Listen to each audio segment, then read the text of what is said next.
Good morning, everyone. Happy Monday. I was going to say happy Friday, but it's not Friday anymore. Happy Monday. Welcome to this week's energy forecast.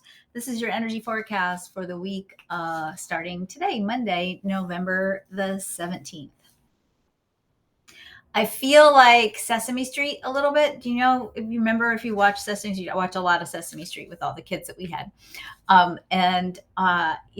They start Sesame Street off. This episode brought to you by the letter A. Well, I feel like this week's episode of the Energy Forecast is brought to you by the Gate 14. So lots of Gate 14 energy going on.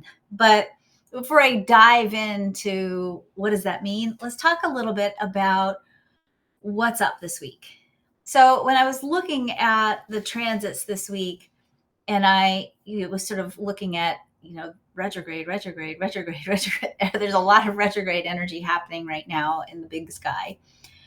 I was thinking, it's almost like the energy of this week and even maybe the rest of this month is a little bit like pulling the bow back, right? You're building momentum as you pull. As you pull, you're actually gaining potential energy. And a lot of what's happening, anytime we have a retrograde cycle, but particularly when we get a lot of retrograde energy happening, it's sort of like pulling the bow back. And, when you think about what happens when we pull the bow back, we're not just pulling it back, right? We're pulling it back and we're, gauging with that pull. How much do we need to pull it back so that we can determine the strength of the thrust for the bow and the distance that the bow needs to, I'm sorry, not the bow, the arrow needs to follow. And we're pointing at the target and we're aiming, right? It's a very intentional process that's not just pull back the bow and shoot it, right?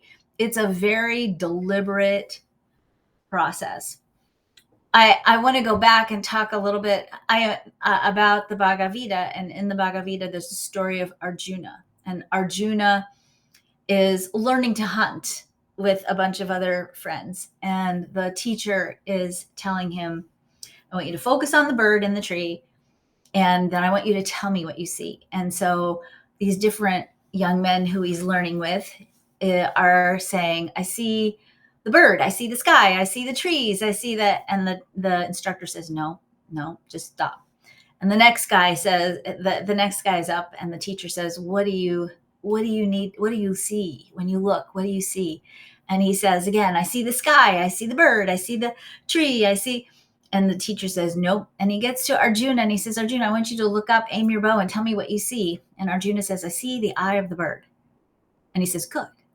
What else do you see? And Arjuna says, I see the eye of the bird. And the instructor says, that's awesome. Tell me again, what do you see? He says, I see the eye of the bird. And the instructor says, you're ready. Right? This is the week or the month, really, where we have to focus on the eye of the bird and to keep our sights pointed forward. And that energy is as I said, it's building up momentum. It can feel stagnant. And when we have this much retrograde energy in the sky, it's not just that it feels stagnant. It can feel like we're kind of stuck in goo, especially because we have a couple of conflicting energies happening at the moment right now. The Earth this week is highlighting the gate 8. Venus is going to be transiting through the gate 1 in the middle of the week, which gives us the 1-8, which is this incredibly powerful yang energy that wants us to surge forward and do our purpose. Which, by the way, if you are really wanting to have a deep dive conversation on life purpose, how to find yours, what does it mean, how to activate it, join me on Friday. I won't be here live, but I'll put the registration link for you. Join me on Friday. On Friday, I'm going to do a free masterclass series about living your purpose. And I'm going to bust through a lot of the myths that we have about life purpose. So many of us are trained that our life purpose is what we do. And I'm going to tell you, it's more than that. And it's not just who we be. It's more than that too. There's a lot that goes into purpose. And I want to share with you some things you can do to start finding your purpose and living your purpose. And that's, because when you do that, not only is it easier for you to see the eye of the bird, it speeds up your manifesting process. Your life gets better. You feel fulfilled. You're able to do what you came here to do. and you get a lot more support from the cosmos, if you will. So join me this Friday if you're wondering, why am I here? Why am I here? Join me on Friday.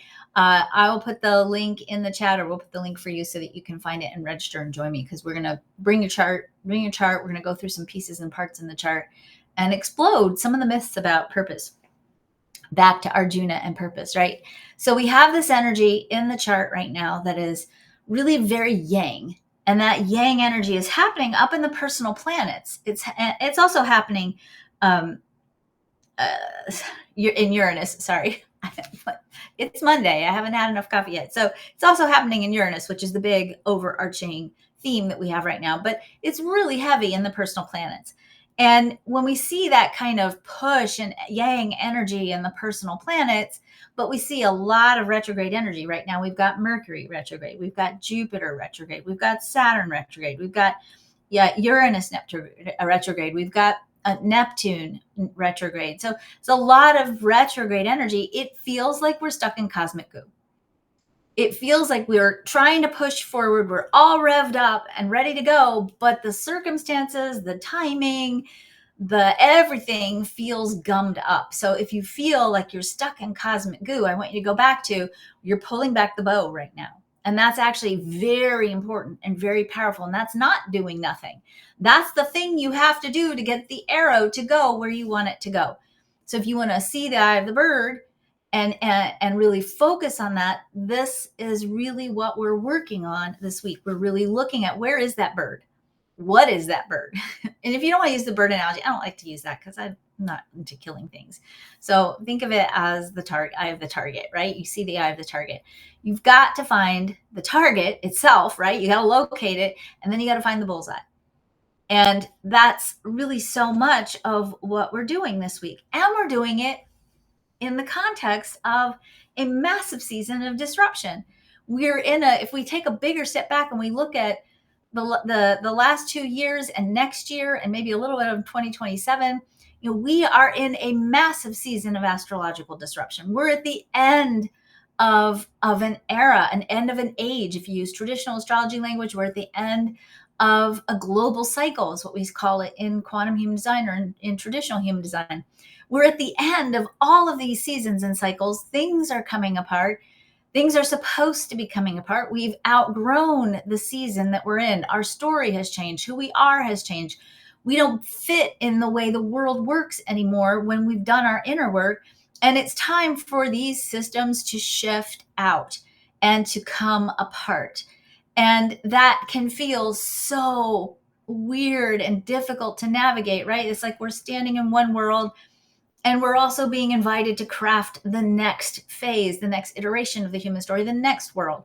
And that energy of retrograde and momentum really speaks volumes to not just this month, but really speaks volumes to where we are, in the celestial season right now, that we are kind of pushing forward and holding back at the same time. And part of what's happening, and part of what the planets are asking of us this week, is they're asking us to redefine our definition of abundance. And they're really specifically this week asking us to redefine our definition of abundance in the context of work. Now, we live in a culture that has trained us very well to believe that if you want to make money, you have to work. And if you want to make more money, you have to work harder. Right. And what I think so many of us are experiencing at this point in time is it doesn't matter how hard we work, that we're still struggling to make enough money. Right. And we could work harder and harder and harder, but there's not really a payoff at this point. And if you think that that's not true, go look at what's happening to the millennial generation. Right. These kids are working and they aren't able to get out from under debt. They aren't able to buy houses. This is in the United States. They're sort of in this holding pattern of being financially stuck in limbo. Part of what's happening personally and collectively on a community level is that we are having to redefine what's really valuable and what is support and what is abundance. This started before COVID, right? This started with when Uranus went into Taurus. We've been redefining value and values. And as we are in this season of really exploring what's actually valuable, I'm not saying money is not valuable. You need to have money as a means of exchange to procure the goods that you need, right? But it's more than that. And I think part of what we're really also exploring is how do we explode the myth of you want money, you got to work. If you want more money, you got to work harder because it's not working. And so we're moving, again, big picture view, we're moving into a cycle, a new global cycle where the way in which we create value is changing and the metric that we use for value is changing, right? We're not measuring value in the same way, and we're starting to measure value through the lens of well-being. How much well-being can my money buy me? And how much well-being can I cultivate while creating money? And what is the metric of value? Maybe the new currency of the new world is community and connection and the time to go hang out and be outside and breathe and reactivate our creative selves. We're in a very, very transitional season.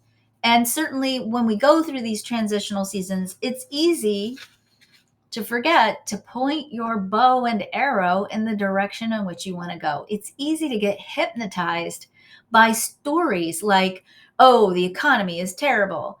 It's easy to get hypnotized by the idea that it's all going to go down and fall apart. Yeah, it will, but that doesn't mean you're not going to be okay. That doesn't mean you aren't able to tap into that next level of abundance and ultimately from that place be able to turn around and lift other people up. But part of what has to happen, and this is what's happening in our nodes with the 63 and the 64 in the nodes, is we have to stop buying into the collective nightmare or dream, depending on what you want to call it, and define for ourselves what is abundance. Think of it like this. We're in a hallway right now. It's a dark hallway. There's a lot of doors in this hallway, but the stories that we are being told and the collective story that we're sort of all we're all being conditioned by it to varying degrees, is that everything's hard, right? Everything's hard right now. Everything's hard. But we have to also remember that when everything feels hard, meaning we're in a transition, we're in a transition, okay? We're in a transition, and it will be hard for people who are not aware, which is why we have to not let ourselves be seduced by the idea that it's hard, because we have an obligation with the information that we have to figure out how do we make it not hard so that we can turn around and make it not hard for others. So in this hallway, we can either, be terrified by the darkness in the hallway or find the door.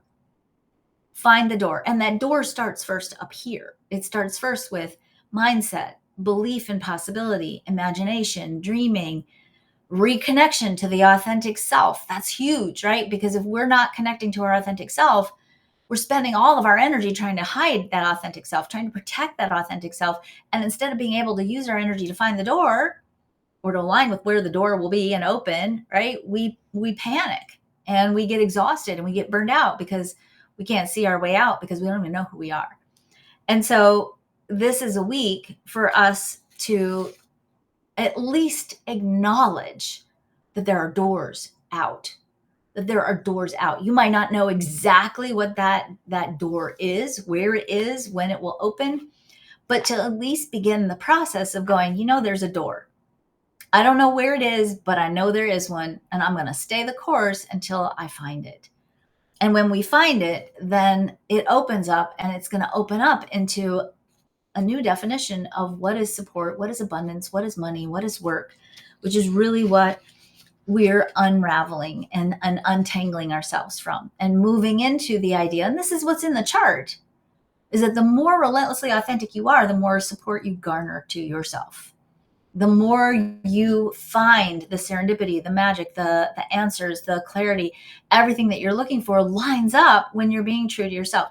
Think of the word true, right? The aim is true when you're shooting the bow. Well, your aim will be true in your creative process when you are being true to yourself, when you are putting yourself out into the world, moving yourself towards a target, and your journey, that path that you're going is true to yourself. When we start hiding ourselves and protecting ourselves and losing our connection to our authentic self, then our aim is no longer true. It gets distorted, it gets conditioned, it goes off in some rabbit hole. We end up somewhere where we don't really want to be, right? We think that's where we should be, but we get there and we're really not satisfied, and it doesn't feel good. It feels hard, right? So that's a lot for this week. So we've got Sun highlighting the gate 14. We've got Mercury retrograding through the 14. We've got a new moon highlighting the gate 14 on Wednesday. So lots and lots and lots of energy this week about exploring, what beliefs do you have about making money? What beliefs do you have about hustle? What beliefs do you have about being supported? How much support are you willing to allow yourself to experience? How authentic are you being? Because if you're not being authentic, if your voice isn't singing its signature frequency, and you're singing some discordant song that isn't your song to sing, it's very hard for the universe to find you and bless you. It's very hard for the universe to show you, okay, here's the next right step. So lots of work this week on really staying true to your path, true to your trajectory, true to yourself. All right, a couple of other things going on here. We've got Saturn and Jupiter both retrograde. This is where our work, our internal work, our growth, it lives. Saturn retrogrades through the 36. Been hanging here off and on all year long. It is an energy that can feel chaotic, but it's chaotic because it defies the patterns. So anything that defies the pattern, right? We think, oh, that's chaos. It's unexpected.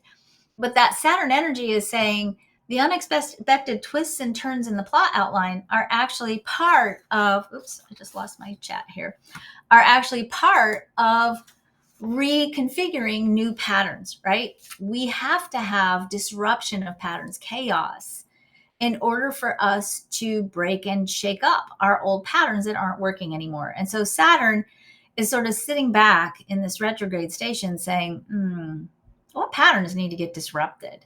What new expectations can you cultivate as a result of disrupting your old expectations? Jupiter retrograding the 62 says you got to get ready. You got to be ready for whatever's next. But we don't have to know exactly what that means in terms of details, even though it's going to make us want the details, right?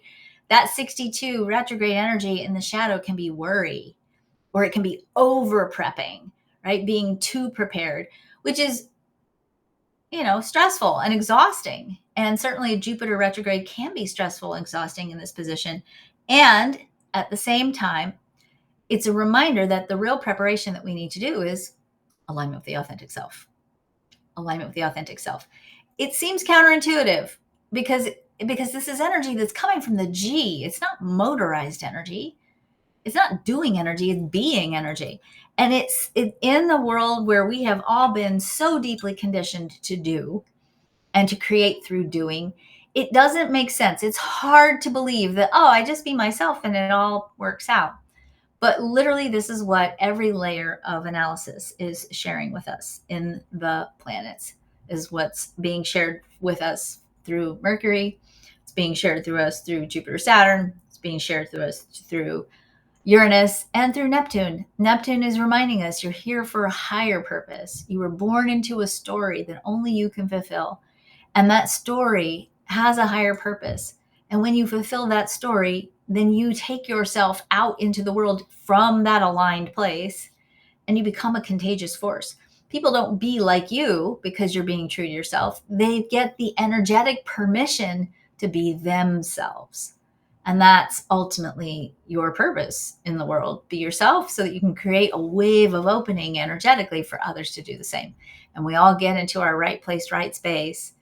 We all learn to value our unique and vital and irreplaceable part of the cosmic plan, not only ours, but each other's.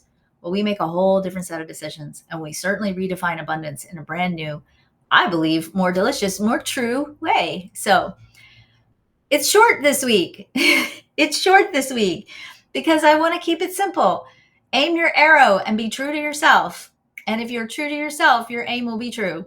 So have a good week. Take good care of yourselves. I hope I see you all on Friday. As I said, we'll post the link for the masterclass series, and have a good week.